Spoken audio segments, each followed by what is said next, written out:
এইবাৰটো সুন্দৰকৈ হৈ গ'ল কতোতো তেনেধৰণৰ কাৰো অনুভূতিত আঘাত হানা কতো দেখা পোৱা নগ'ল কি হঠাৎ এই বিলখন আহি থকা আৰু আলোচনাৰ শেষত এই বিধেয়কখন আজি পাৰিত কৰা হৈছে তাৰ বাবে মাননীয় মুখ্যমন্ত্ৰী মহোদয়ক মই ধন্যবাদ জ্ঞাপন কৰিছোঁ এইখন বিল 1951 চনত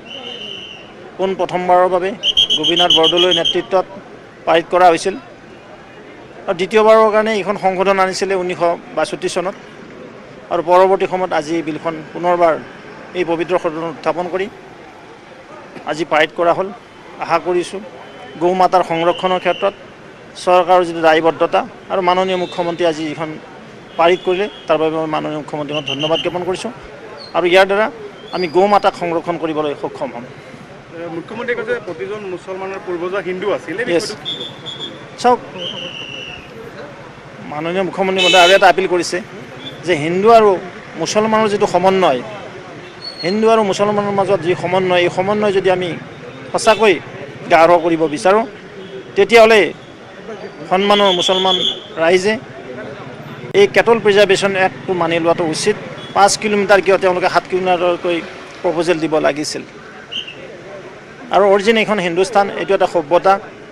হিন্দু এটা ধৰ্ম নহয় হিন্দুস্তানৰ এটা সভ্যতা আছে আপোনালোকে ইণ্ডিয়াৰ চিভিলাইজেশ্যনৰ পৰা এই সভ্যতা সংস্কৃতিত গৌ মাতাক আটাইতকৈ শ্ৰেষ্ঠ মানা হৈছে বিৰোধীয়ে যথেষ্ট তেওঁলোকে অসন্তুষ্টি ব্যক্ত কৰিছে অখিল গগৈ কোনো সংশোধনীয়ে অনা নাই মই আপোনালোকক ক'লোঁ আজিৰ এজেণ্ডাত যিখন আজি কাউ প্ৰটেকশ্যন বিল এই বিলখনত অখিল গগৈ ডাঙৰীয়াৰ কোনো তাত সংশোধনী নাছিলে এটা ভাল মুক্তপ্ৰায় এটা প্ৰজেক্টৰ নেকি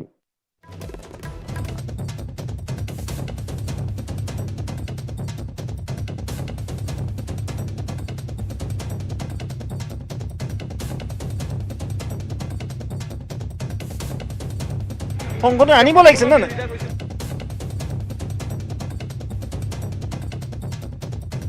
দীঘল ভৱেশ কলিতাই প্ৰতিক্ৰিয়া ব্যক্ত কৰিছে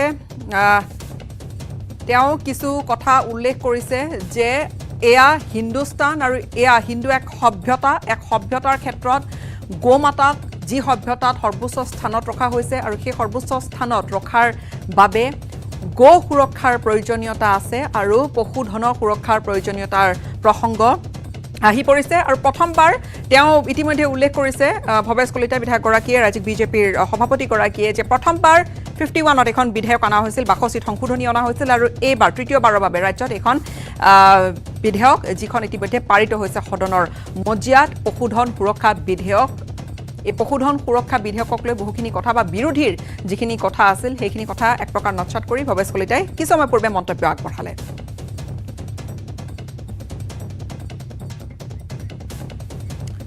আৰু বিধেয়কখনৰ বিৰোধিতাৰে সদনত আজি সংশোধনী প্ৰস্তাৱ আনিছিল বহুকেইটা সংশোধনী প্ৰস্তাৱ আনিছিল ৭৫টাকৈ সংশোধনী প্ৰস্তাৱ আনিছিল বিৰোধীয়ে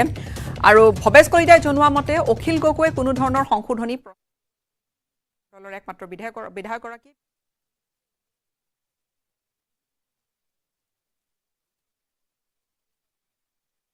এগৰাকী কাৰ্যকৰ্তা হিচাপে জড়িত হৈ আছিলোঁ কিন্তু সেই যে কাৰ্যকৰ্তা হিচাপে জড়িত হৈ থকাৰ যি পূৰ্ণতা আজি সেই পূৰ্ণতা লাভ কৰিছোঁ যাৰ কাৰণে মাননীয় মুখ্যমন্ত্ৰী ডক্টৰ হিমন্ত বিশ্ব শৰ্মা ডাঙৰীয়াক মই বিশেষ ধন্যবাদ জনাইছোঁ মই কৃতজ্ঞতা জনাইছোঁ যে ভাৰতীয় জনতা পাৰ্টীৰ লাখ লাখ কাৰ্যকৰ্তাসকলৰ যি মনৰ আশা আছিলে যি আকাংক্ষা আছিলে যি আমাৰ গৌ মাতাৰ প্ৰতি যি শ্ৰদ্ধা আছিলে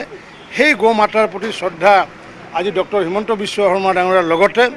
ভাৰতীয় জনতা পাৰ্টীৰ অসম গণ পৰিষদ আৰু UPPLৰ বিধায়কসকলে সেই শ্ৰদ্ধা প্ৰদৰ্শন কৰাৰ কাৰণে মই সেইসকল বিধায়কক মোৰ হিয়া ভৰা কৃতজ্ঞতা জনাইছোঁ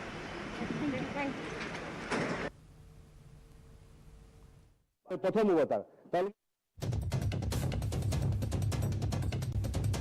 মন্ত্ৰী ৰঞ্জিত দাসৰ হেয়া ভাষ্য আছিল মন্ত্ৰী ৰঞ্জিত দাসে তেখেতে ইতিমধ্যে কৈছে যে 91ৰ পৰা তেওঁ যি ধৰণে বিজেপিৰ সৈতে জড়িত হৈ আছিল আজি তেওঁ পূৰ্ণতা লাভ কৰিছে মুখ্যমন্ত্ৰী ডক্টৰ হিমন্ত বিশ্ব শৰ্মাৰ নেতৃত্বত এই বিধেয়কখন অনা হৈছে বিধেয়ক ইতিমধ্যে পাৰিত হৈছে সেয়া আছিল ৰঞ্জিত দাসৰ মন্তব্য মন্ত্ৰীগৰাকীৰ মন্তব্য ইয়াৰ পূৰ্বে ৰাজ্যিক বিজেপিৰ সভাপতি তথা বিধায়ক ভৱেশ কলিতাৰ ভাষ্য আপোনালোকক শুনাইছিলোঁ সম্ভৱতঃ আমি পুনৰ আপোনালোকক সেই ভাষ্য শুনাবলৈ কিছু সময় পিছতে সক্ষম হ'ম ধ্বনিভূতত গৃহীত হৈছে বিধেয়কখনক লৈ তুমুল চৰ্চা হৈছিল বিধেয়কখনক লৈ কেৱল সদনৰ ভিতৰত বুলিয়েই নহয় সদনৰ বাহিৰতো যথেষ্ট চৰ্চা কিন্তু হৈছিল বিগত প্ৰথম দিনা যেতিয়া আৰম্ভ হৈছিল বাজেট অধিৱেশন সেই দিনটোতে উত্থাপন কৰা হৈছিল এখন বিধেয়ক আৰু পশুধন সুৰক্ষা বিধেয়কখনক লৈ এই এমাহ কাল কেৱল ৰাজনৈতিক ব্যক্তিসকলৰ মাজতেই চৰ্চিত বিষয় হৈ থকা নাছিল এই বিধেয়কখন সংবাদ শিৰোনাম দখল কৰাৰ লগে লগে সাধাৰণ ৰাইজৰ মাজতো এই বিধেয়কখনক লৈ কিছু চৰ্চা চলিছিল যে কি ধৰণৰ হ'ব বিধেয়কখন ইতিমধ্যে বিৰোধীয়ে কেইটামান চৰ্ত উত্থাপন কৰিছে বা বিৰোধীয়ে কেইটামান দাবী উত্থাপন কৰিছে তেওঁলোকৰ আশংকা যে এই বিধেয়কখনৰ ফলত কিছু ঘটনা ঘটিব পাৰে নেকি তেনেধৰণৰ আশংকা উত্থাপন ব্যক্ত আপোনালোকে সকলোৱে জানে যে আজি দ্য আসাম কেটল প্ৰিজাৰ্ভেশ্যন বিল 2021 সদনত উত্থাপন কৰা হৈছিল আৰু সেই উত্থাপনৰ বিৰুদ্ধে সকলো বিৰোধী পক্ষই দাবী উত্থাপন কৰিছিল যে এই বিধেয়ক চিলেক্ট কমিটিলৈ পঠিয়াব লাগে আমি সকলোৱে দাবী কৰিছিলোঁ যে চিলেক্ট কমিটিলৈ পঠিয়াব লাগে কাৰণ এই বিধেয়কে অসমৰ অৰ্থনীতি ভাঙি চুৰমাৰ কৰিব এই বিধেয়ক যদিও মুছলমানসকলক টাৰ্গেট কৰি বিজেপিয়ে আনিছে যদিও তেওঁলোকে ভাবে বিজেপিয়ে মুছলমানসকলক গৰু মাংস খোৱাত বাধা দিবৰ কাৰণে এই বিধেয়ক আনিছে কিন্তু এই বিধেয়কৰ জৰিয়তে আটাইতকৈ ক্ষতিগ্ৰস্ত হ'ব অসমৰ দৰিদ্ৰ কৃষকসকল আজি আটাইতকৈ ক্ষতিগ্ৰস্ত হ'ব নেপালী কৃষকসকল আটাইতকৈ ক্ষতিগ্ৰস্ত হ'ব মিচিং কৃষকসকল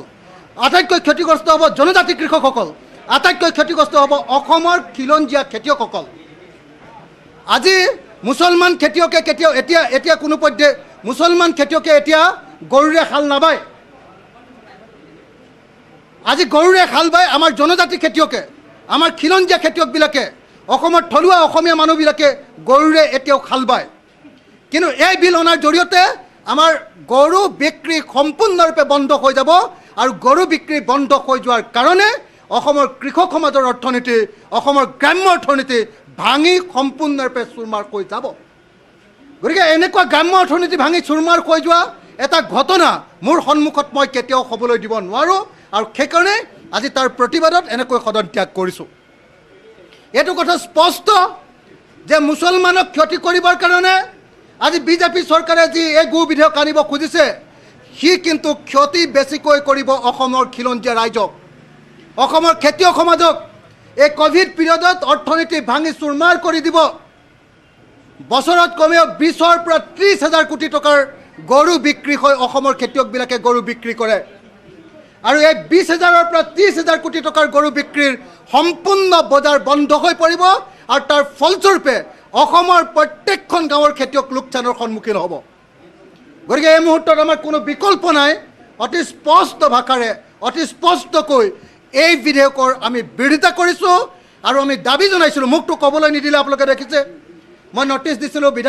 অধ্যক্ষ মহোদয়ক কাৰণ মই নিজে এমেণ্ডমেণ্ট অনা নাছিলোঁ সংশোধনী অনা নাছিলোঁ কাৰণ এই বিধেয়ক সংশোধনী আনিব নোৱাৰি সংশোধনী অনা মানে ইয়াক পাৰ্ট হ'লেও গ্ৰহণ কৰা আমি ইয়াক সামান্যতমো গ্ৰহণ কৰিব নোৱাৰোঁ গতিকে ইয়াক সংশোধনী অনা নাছিলোঁ আৰু মই লিখিতভাৱে অধ্যক্ষ মহোদয়ক কৈছিলোঁ যে এই বিধেয়কৰ ওপৰত মোক বিৰোধিতা কৰিবৰ কাৰণে বক্তব্য প্ৰদান কৰিবলৈ অনুমতি দিব লাগে কিন্তু অধ্যক্ষ মহোদয়ে মোক অনুমতি নিদিলে তাৰপিছত আমি সকলোৱে চিলেক্ট কমিটি দাবী কৰিছিলোঁ চিলেক্ট কমিটি ঘোষণা কৰা নহ'ল বৰং সাম্প্ৰদায়িক বক্তব্য শুনি থাকিবৰ কাৰণে আমাক বাধ্য কৰোৱা হৈছে মুখ্যমন্ত্ৰীয়ে এতিয়া হিন্দু মুছলমানৰ বক্তব্য প্ৰদান কৰিব আমি তাক শুনি থাকিব লাগিব এইটো কেতিয়াও নহয় অলপ আগতে কোনোবাই আপোনালোকে মোৰ বিষয়ে বাতৰি পৰিৱেশন কৰিছে যে মই সদনত শুই আছিলোঁ বিধানসভাত শুই আছিলোঁ বুলি কোনোবাই বাতৰি পৰিৱেশন কৰিছে মোক মোৰ পিএ জনাইছে যে এনেকুৱা এটা বাতৰি ওলাইছে সদনত মই শুই আছোঁ যি সদনত মুখ্যমন্ত্ৰীয়ে এই কথা কয় যে আমি মানুহৰ লগত সুধি লৈ সীমাটো ঠিক কৰি ল'ম আৰে আমাৰ কনষ্টিটিউশ্যনেল সীমা আছে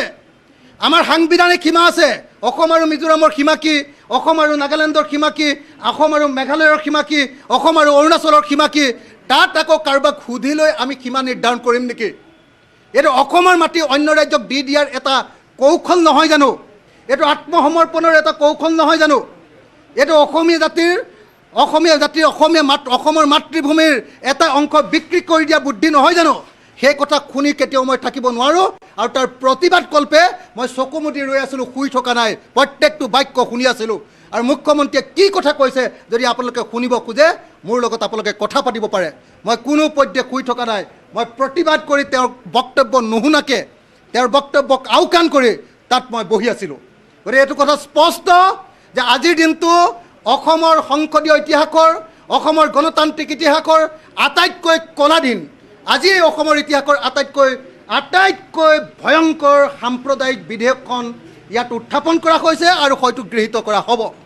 এনেকুৱা ধৰণৰ সাম্প্ৰদায়িক বিধেয়ক এখন উত্থাপন কৰোঁতে আমাক বক্তব্য প্ৰদান কৰিবলৈ দিয়া হোৱা নাই ইয়াক বিৰোধিতা কৰিবলৈ অনুমতি দিয়া হোৱা নাই আৰু যেতিয়া সিলেক্ট কমিটিলৈ দিবলৈ কোৱা হৈছে সিলেক্ট কমিটিলৈ দিয়াৰ পূৰ্বে মুখ্যমন্ত্ৰীৰ কোনো সাম্প্ৰদায়িক ভাষণ শুনিবৰ কাৰণে আমি প্ৰস্তুত নহয় আৰু সেইকাৰণে মই আজি সদন ত্যাগ কৰিছোঁ ধন্যবাদ জয় আই অসম আমৰা কি মাঝখানে বন্ধ কৰে দেবো তাই পজিটিভলি সেগুলো চিন্তা কৰতে একটু ব্যাপাৰ বৈদ্যুতিয়াৰ বেলেৰুছ আৰু বিভিন্ন জায়গাৰ কালচাৰেল ট্ৰুপ আনি নেহেৰু ষ্টেডিয়ামত তেওঁ সেই সময়ত দেখুৱাই চিম্ফনি কৰাইছিলে ভাৰতীয় মিউজিকৰ লগত সেইকাৰণে সংস্কৃতিক বন্ধ দুৱাৰত ৰাখিব কল্পনাটোৱে এই বিল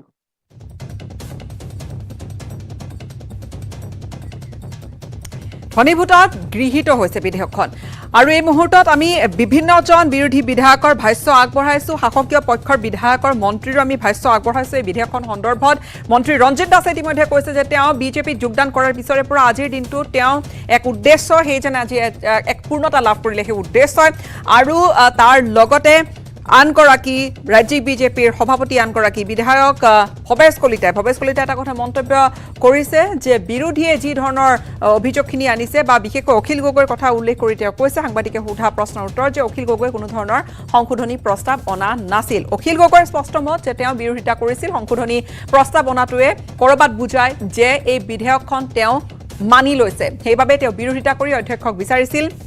অনুমতি সেয়া তেওঁক দিয়া নহল অনুমতি সেইখিনি ভাষ্য অখিল গগৈ ইয়াৰ পূৰ্বে ভৱেশ কলিতাৰ ভাষ্য শুনাইছোঁ আমি আপোনালোকক যে সভ্যতাৰ ক্ষেত্ৰত গোমাতাক আটাইতকৈ উচ্চ স্থানত ৰখা হয়